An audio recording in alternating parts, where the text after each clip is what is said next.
Hello दोस्तों, स्वागत है आप सभी का आपके अपने यूट्यूब चैनल अभ्यास क्लासेस बाय आरके पे। आज हम देखने वाले हैं हिंदी व्याकरण के बहुत इंपॉर्टेंट क्वेश्चंस को, क्योंकि जो हमारा पीईटी का एग्जाम है वो बहुत जल्दी होने वाला है और ये जितने भी क्वेश्चंस हैं पीईटी और यूपी लेखपाल जैसे एग्जाम्स के लिए आपके लिए बहुत ही ज़्यादा हेल्पफुल होने वाले हैं। बहुत इंपॉर्टेंट क्वेश्चंस हैं ये, जैसे पूरा लास्ट तक आप ज़रूर देख लीजिएगा। और देखते हैं अपने क्वेश्चंस को। इससे पहले अगर आपने चैनल को सब्सक्राइब नहीं किया तो सब्सक्राइब जरूर कर लीजिएगा, क्योंकि ऐसे ही बहुत ही इंपॉर्टेंट जितने भी सिलेक्टेड क्वेश्चंस होते हैं वो यहाँ पे आपको मिल जाते हैं। जितने भी कम्पिटिटिव एग्जाम्स के क्वेश्चन होते हैं, इससे पहले मैंने बहुत सारे सब्जेक्ट के इंपॉर्टेंट क्वेश्चंस जो कि बार बार रिपीट हुए हैं क्वेश्चंस, उनको मैंने अपलोड किया है। तो आई होप कि वो सारी क्वेश्चंस आपके लिए हेल्पफुल रहे होंगे। तो आइए स्टार्ट करते हैं और अपने पहले क्वेश्चन को हम देखते हैं। तो जो हमारा पहला क्वेश्चन है, भला मानस में कौन सा समास है। तो ये शब्द दिया गया है भला मानस, इसमें समास कौन सा है। तो ध्यान रखिए, इसमें जो समास है वो कर्मधारय समास है। कर्मधारय समास होता क्या है, अगर इसके हम परिभाषा की बात करें तो कर्मधारय समास में जो उत्तर पद होता है, मतलब अंतिम पद जो होता है, दूसरा पद जो होता है वो प्रधान होता है किसमें, कर्मधारय समास में। और एक चीज और, इसमें जो पूर्व पद होता है वो विशेषण होता है और जो उत्तर पद होता है वो विशेष्य होता है। ये ध्यान रख लेना है, क्योंकि इससे भी क्वेश्चन पूछा जाता है कि इसमें जो उत्तर पद होता है वो कैसा होता है। तो ध्यान रखना है, जो उत्तर पद होता है कर्मधारय में वो विशेष्य होता है और पूर्व पद क्या होता है, विशेषण होता है, और उत्तर पद प्रधान होता है। तो इसे ध्यान रखना है, भला मानस में कर्मधारय समास है। अगला क्वेश्चन देखते हैं, निम्नलिखित तद्भव तत्सम युग्मों में कौन सा सुमेलित नहीं है। अब सबसे पहली बात कि तत्सम तद्भव होते क्या हैं। तत्सम शब्द ध्यान रखना है शुद्ध शब्द होते हैं, मतलब संस्कृत में जैसे लिखे जाते हैं ज्यों के त्यों अगर वो शब्द वैसे ही लिए गए हैं तो वो तत्सम शब्द बोले जाएंगे। लेकिन अगर उसका अशुद्ध रूप है, हिंदी में उसके शब्द को, संस्कृत शब्द को अगर थोड़ा बहुत चेंज कर दिया गया है तो वो क्या कहलाता है, तद्भव शब्द कहलाता है। तो ध्यान रखना है, संस्कृत भाषा से जो ज्यों के त्यों शब्द लिए जाते हैं वो क्या कहलाते हैं, तत्सम शब्द कहलाते हैं। तो देखते हैं, अगर इसमें पूछ रहा है कि तद्भव तत्सम युग्मों से कौन सा शब्द जो है इसमें सुमेलित नहीं है, तो इसमें जो ऑप्शन इसका क्या हो जाएगा, इसमें जो अम्मी और अमृत है ये सुमेलित नहीं है, ये गलत है। अमृत इसमें बात करें अगर, तो जो ये अदरक और आद्रक है ये बिल्कुल सही है, बिल्कुल तत्सम तद्भव ये सुमेलित शब्द है। अनाड़ी अनार्य भी है, अपना आत्म ये भी क्या है, तत्सम तद्भव के सही सुमेलित हैं। लेकिन जो अमी और अमृत है ये बिल्कुल गलत है। तो ध्यान रखना है, ऑप्शन नंबर सी क्या हो जाएगा, इसका करेक्ट हो जाएगा। अगला देखते हैं, दवा किस भाषा का शब्द है। तो ध्यान रखना है, दवा जो है ये फारसी भाषा का शब्द है। किसका है, ये फारसी भाषा का शब्द है। अब अगर बात करें फारसी भाषा के कुछ और शब्द, जैसे कि आराम हो गया, किस्मत हो गया, ख्याल हो गया, दुकान हो गया, औरत हो गया, जहाज हो गया, ये सभी क्या हैं, फारसी भाषा के शब्द हैं। तो ध्यान रखना है, ये फारसी भाषा का शब्द दवा है। कुछ और भी शब्द ध्यान रखने हैं जिससे कि क्वेश्चन बनते हैं, जैसे कि आराम हो गया, किस्मत, ख्याल, दुकान, औरत। औरत भी क्या है, ये क्वेश्चन बहुत बनता है। औरत शब्द जो है ये भी एक फारसी भाषा का शब्द है। जहाज एक फारसी भाषा का शब्द है। तो आई होप कि आपको ध्यान रहेगा। अगला क्वेश्चन देखते हैं, वर्तनी की दृष्टि से शुद्ध शब्द का चयन कीजिए। इसमें से कौन सा ऐसा शब्द है जो बिल्कुल शुद्ध है वर्तनी के रूप में। तो बात करें तो इसका सही आंसर क्या हो जाएगा, जो अहिल्या शब्द है ये बिल्कुल शुद्ध शब्द है वर्तनी की दृष्टि से। तो अहिल्या शब्द क्या हो जाएगा, बिल्कुल ही सही है। अगला क्वेश्चन देखते हैं हम, नेक्स्ट है हमारा, अशुद्ध पर्याय समूह का चयन कीजिए इसमें। तो देखते हैं, तो इसमें पूछा है अशुद्ध पर्याय बताना है। इसमें जो पीयूष, सुधा और दृढ़ हैं ये अशुद्ध पर्याय हैं। बाकी अगर बात करें, अरविंद, कंज, नलिन ये शुद्ध है। अगार, निलय, धाम ये भी शुद्ध पर्याय हैं। दस्यु, मोषक और खनन जो हैं ये भी क्या है, बिल्कुल शुद्ध पर्याय हैं। लेकिन पीयूष, सुधा और दृढ़ ये इसमें शुद्ध पर्याय, ये शुद्ध नहीं है, शुद्ध पर्याय नहीं है इनका। तो ये ऑप्शन नंबर डी जो है हमारा बिल्कुल ही करेक्ट हो जाएगा। अब आपको कमेंट सेक्शन में बताना है कि पीयूष किस शब्द का पर्यायवाची है। अगला क्वेश्चन देखते हैं हम, अगला क्या है, निम्नलिखित वाक्यांशों के लिए एक शब्द में से कौन सा सुमेलित नहीं है। मतलब कुछ वाक्य दिए गए हैं, उनके एक शब्द, मतलब एक शब्द बताने हैं कि उस वाक्य का एक शब्द में उसे क्या बोला जाएगा। तो पहला क्वेश्चन हम पहला क्या दिया हुआ है, जो वर्णन के बाहर है उसे क्या बोलते हैं, वर्णनातीत। वर्णनातीत अगला देखते हैं, अगला क्या है हमारा, अगला है जो देखा ना जा सके उसे अदृश्य, बिल्कुल सही है ये। और तीसरा क्या है, जो आमिष नहीं खाता उसे सामिष बोलते हैं, नहीं ये गलत है। तो हमारा ऑप्शन नंबर सी जो है यही इस क्वेश्चन का आंसर हो जाएगा। जो पहरा देता है उसे प्रहरी, बिल्कुल सही है। तो बाकी तो सही है, लेकिन ये तीसरा वाला जो है ये हमारा गलत है। तो सही सुमेलित नहीं है ये पूछा है, तो ऑप्शन नंबर सी क्या हो जाएगा, इसका करेक्ट हो जाएगा। अगला हमारा निम्नलिखित शब्दों में से स्त्रीलिंग शब्द छांटिए। अब इसमें कुछ शब्द दिए गए हैं, इसमें हमें बताना है कि स्त्रीलिंग शब्द कौन सा है। तो देखते हैं, गणेश, गणेश एक पुल्लिंग शब्द है। गढ़ भी क्या है, एक पुल्लिंग शब्द है। गणपति भी एक पुल्लिंग शब्द है, लेकिन जो गणना शब्द है यह एक स्त्रीलिंग शब्द है, तो ध्यान रखना है गणना कैसा एक शब्द है, स्त्रीलिंग शब्द है। अगला हमारा, निम्नलिखित में से किस मुहावरे का अर्थ शर्मिंदा होना नहीं है। तो ध्यान रखना है, इसमें से कुछ मुहावरे दिए गए हैं, मुहावरों में पूछा गया है कि किसका अर्थ शर्मिंदा होना नहीं है। तो जो इसमें आंसर ऑप्शंस दिए गए हैं, पानी पानी होना, अपना सा मुंह लेकर रह जाना, टका सा मुंह लेकर रह जाना और मुंह में पानी आना। इसमें से जो तीन हैं, स्टार्टिंग के तीन, ए बी और सी, इन सभी का अर्थ होता है शर्मिंदा होना। लेकिन मुंह में पानी आना, इसका अर्थ क्या होता है, लालच आना। इसका अर्थ क्या होता है, जैसे बोलते हैं ना कि जब किसी चीज़ को मुंह में पानी आ गया, मतलब उसको देख करके हमें लालच आ रहा है, तो इसका अर्थ क्या हो जाएगा, लालच होना होता है, मुंह में पानी आना। अगर पूछा जाए मुहावरा होता क्या है, तो मुहावरे की अगर बात करें, जो वाक्यांश सामान्य अर्थ के स्थान पर विलक्षण अर्थ प्रस्तुत करते हैं उसे क्या बोलते हैं, मुहावरा बोलते हैं। मतलब इनका सामान्य अर्थ नहीं होता, इनका विलक्षण अर्थ होता है, तो इसे ध्यान रखना है, इसे ही मुहावरा बोलते हैं। पूछा क्या गया है कि इसमें शर्मिंदा होना, इनमें से कौन सा ऐसा मुहावरा है जिसका अर्थ शर्मिंदा होना नहीं होता है, तो ऑप्शन नंबर डी क्या हो जाएगा, इसका करेक्ट हो जाएगा। मैंने इंपॉर्टेंट मुहावरे जो कि बहुत बार पूछे गए हैं या पूछे जाने के बहुत ज़्यादा चांसेस हैं, उनको मैंने पिछली वीडियो में अपलोड किया है, क्वेश्चंस के साथ ही मैंने उसे इंक्लूड किया है, तो उसे आप जाके एक बार ज़रूर देखिएगा। ये सारे क्वेश्चन आपके लिए बहुत ही ज़्यादा हेल्पफुल होने वाले हैं। अगला क्वेश्चन देखते हैं हम, भई गति सांप छछूंदर केरी, लोकोक्ति का उपयुक्त अर्थ क्या है। तो इसकी अगर बात करें तो इसका अर्थ होता है दुविधा में होना, तो इसका राइट आंसर क्या हो जाएगा, दुविधा में होना। तो अगला क्वेश्चन हम देखते हैं, तो लोकोक्ति है ये, घाट घाट का पानी पीना, इसका अर्थ क्या होगा ये पूछा गया है, तो इसका राइट आंसर होगा अनेक क्षेत्रों का अनुभव। घाट घाट का पानी पीना, इस लोकोक्ति का अर्थ क्या होगा, अनेक क्षेत्रों का अनुभव होना। अगर बात करें जीवन में स्थिरता का अभाव मतलब भटकाव, दर दर भटकना का अर्थ क्या होता है, यहाँ वहाँ भागना। परोपकार के लिए यहाँ वहाँ घूमना मतलब क्या है कि भलाई का दृष्टिकोण अपनाना। तो इनका हमें इस क्वेश्चन का आंसर क्या है, ऑप्शन नंबर ए है, तो इसे ध्यान रखना है। अगला हमारा, निम्नलिखित में से कौन सा शब्द तत्सम नहीं है। तत्सम का मतलब क्या होता है, बिल्कुल शुद्ध संस्कृत के जिस संस्कृत शब्द से ही डायरेक्ट उसे ले लिया गया हो तो वो तत्सम होता है, लेकिन उसका अशुद्ध रूप क्या होता है, तद्भव कहलाता है। अब बात करें तो इसमें से कौन सा तत्सम शब्द नहीं है, तो जो किसन शब्द है ये तत्सम शब्द नहीं है, ध्यान रखना है।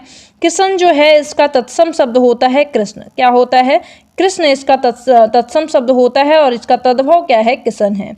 बात करें कटी, कर्क, कृष का, ये सभी ही तत्सम शब्द हैं, इसे ध्यान रखना है। कटी, कर्क, कृष का, इनका ये क्या है, तत्सम शब्द हैं, लेकिन किसन एक तत्सम शब्द नहीं है। अगला हमारा, निम्नलिखित में से कौन सा शब्द तद्भव नहीं है, मतलब कि इसमें कौन सा शब्द है जो कि अशुद्ध नहीं है, तो इसका राइट आंसर क्या हो जाएगा, इसका राइट आंसर हो जाएगा ऑप्शन नंबर बी, अधर। अधर जो है ये शब्द तद्भव नहीं है, जबकि दांत, आँख, कान ये तीनों ही तद्भव शब्द हैं। तो दांत, आँख, कान जो है ये तद्भव हैं, लेकिन अधर जो है ये तद्भव शब्द नहीं है। अब अधर का अर्थ क्या होता है इसे आप कमेंट सेक्शन में ज़रूर बताइएगा। अगला क्वेश्चन देखते हैं, अगला क्या है, जो खाने योग्य ना हो उसे क्या बोलते हैं। तो एक शब्द में जो चीज़ खाने योग्य ना हो उसे अखाद्य बोलते हैं, तो इसका राइट आंसर क्या हो जाएगा, अखाद्य हो जाएगा।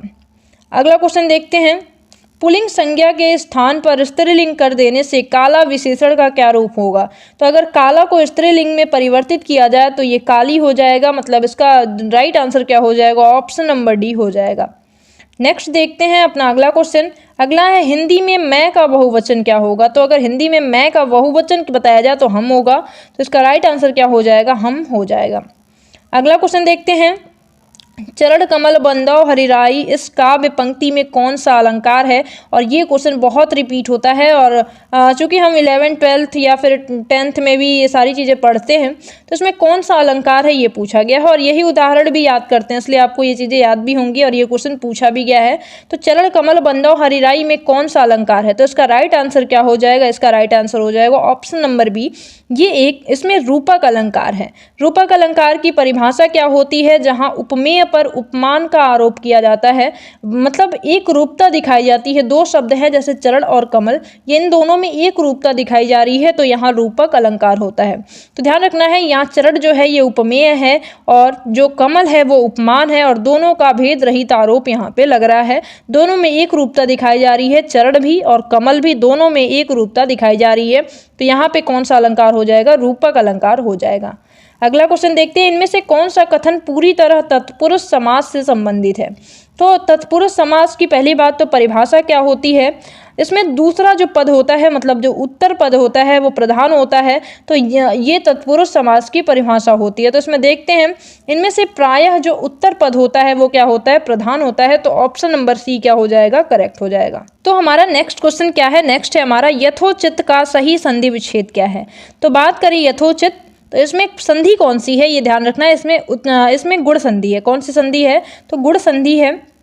बहुत जल्दी मैं इस टॉपिक को भी लेके आऊँगी, संधि को पूरा डिटेल में स्टडी करेंगे एक सेपरेट वीडियो में, बट यहाँ हम देख लेते हैं पहले क्वेश्चंस, क्योंकि हमारा एग्जाम बहुत पास है तो इसे हमें क्वेश्चंस के थ्रू ही कवर करना होगा। तो यथोचित का राइट आंसर क्या हो जाएगा, यथा धनुचित, या इसका संधि विच्छेद क्या होगा, यथा धनुचित। अब बात कर लेते हैं थोड़ी सी हम गुण संधि की। गुण संधि जो होता है इसमें अगर बात करें अ और आ, अ हो या आ हो और इसके आगे क्या आ जाए, ई या ई आ जाए तो ये बदल करके ए हो जाता है। तो ध्यान रखना ये बदल करके क्या हो जाता है, ए हो जाता है। उसी तरह ऊ हो तो उसे ओ में बदल देते हैं तथा री हो तो अर हो जाता है। तो ध्यान रखना है, अ आ के आगे अगर ई हो तो ए हो जाता है, ऊ हो तो ओ हो जाता है और री हो तो क्या हो जाता है, अर हो जाता है। तो इसे क्या बोलते हैं, गुण संधि बोलते हैं। ये ध्यान रखना होता है हमें। तो यथा धन उचित, यथा धन उचित, आ देख रहे हैं और उसके आगे क्या है, ऊ है। आ और ऊ मिल करके क्या हो जाएगा, ओ हो जाता है। क्या हो जाता है, ओ हो जाता है। इसी वजह से देखिए यथोचित हो गया है। तो ये ऑप्शन नंबर सी इसका क्या हो जाएगा, करेक्ट हो जाएगा।